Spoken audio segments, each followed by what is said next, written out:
Royal సీమకి రావడం చాలా సంతోషం. ముందరే చెప్పాం, ప్రీ రిలీజ్ ఫంక్షన్లోనే చెప్పాను, అనంతపూర్ వచ్చి సక్సెస్ సెలబ్రేషన్ చేసుకుంటామని చెప్పాం, కొట్టాం, వచ్చాం.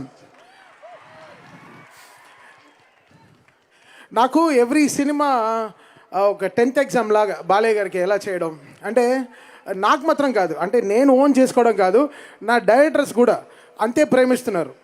అది అఖండాలో కానీ, వీరసింహారెడ్డిలో కానీ, దాని తర్వాత భగవంత్ కేసరిలో కానీ, సో దాని తర్వాత ఇప్పుడు డాకు మహారాజులో కానీ, మళ్ళీ రేపు అఖండ 2లో కానీ నాకు తెలుస్తోంది. అంటే డాకు మహారాజు తీసుకొచ్చి ఇక్కడ ఆపింది, అఖండ 2 ఏం చేస్తుందో నాకు తెలుస్తోంది. అసలు మామూలుగా ఉండదు. మీరు ముందరే ప్రిపేర్ అవ్వండి, అయిపోండి. మామూలు కసిగా లేడు అక్కడ బోయపాటి గారు, అసలు మామూలు కసిగా లేడు. ఇంటర్వెల్కే ఇచ్చేయచ్చు, మొత్తం డబ్బు ఇచ్చేయచ్చు. అంటే సెకండ్ హాఫ్ మనం మనకి ఇంకా అడిషనల్ ఇదన్నమాట. సో ఇప్పటి నుంచే ప్రిపేర్ అవుతున్నాం, ఎలా ఆ సినిమాకి ఎలా అంటే చదువుకుంటున్నాం ఇప్పుడే. ఆ 10th ఎగ్జామ్ ఎలా చేయాలని, అది ఇంకో 10th exam, maybe 12th అవ్వచ్చేమో. So అది మాకు బాలయ్య గారు అంటే అంత గుండెల్లో అంత మాకు ప్రేమ, మర్యాద, ఇంకేం చెప్పగలను అని చెప్పేసి మా నాన్న లాంటి వారు, ఆయన అంత బ్లెస్ చేస్తున్నారు ఎవ్రీ టైం. మీరందరూ ఈరోజు ఓన్ చేసుకుంటున్నారు, అది నాకు చాలా సంతోషంగా ఉంది. సిగ్గుతో నవ్వలేకుండా చచ్చిపోతున్నాను, నోరంతా నొప్పిగా ఉంది. నిన్న భువనేశ్వరి గారు కూడా అనేసారు, అసలు నాకు నిజంగా అసలు ఇంకా అన్ని హుడ్డీలే వేసుకోలేమో, తల కూడా దాచుకునే హుడ్డీలు కూడా వేసుకోలేమో. బికాస్ ఇంకా ఎంత జాగ్రత్తగా పనిచేయాలని చూస్తాను. It will be that super best. నేను మా టీంకి అంటే బాలయ్య గారు చూస్తే ఆ ఎనర్జీ వచ్చేస్తాం. అది ఎక్కడి నుంచి ఆ శివుడు పంపిస్తున్నాడో ఏంటో నాకు తెలీదు. ఇట్స్ కమింగ్, ఆ ఎనర్జీ ఆటోమేటిక్గా దిగుతోంది, అది ఇట్స్ కమింగ్.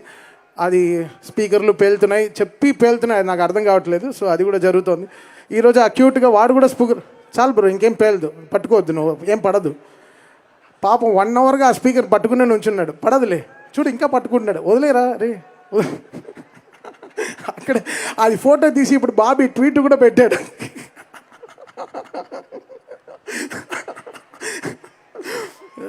శ్రేయస్ మీడియా దీనికి కూడా ఒక మనిషిని తీసుకొచ్చారా మీరు హైదరాబాద్ నుంచి, హ్యాట్స్ ఆఫ్ బ్రదర్. ఓ స్పీకర్ పట్టుకోవడానికి కూడా ఒక మనిషిని తెచ్చారు, చాలా థ్యాంక్ యూ. అంత నమ్మకం మన పైన డెఫినెట్గా పడతాయి.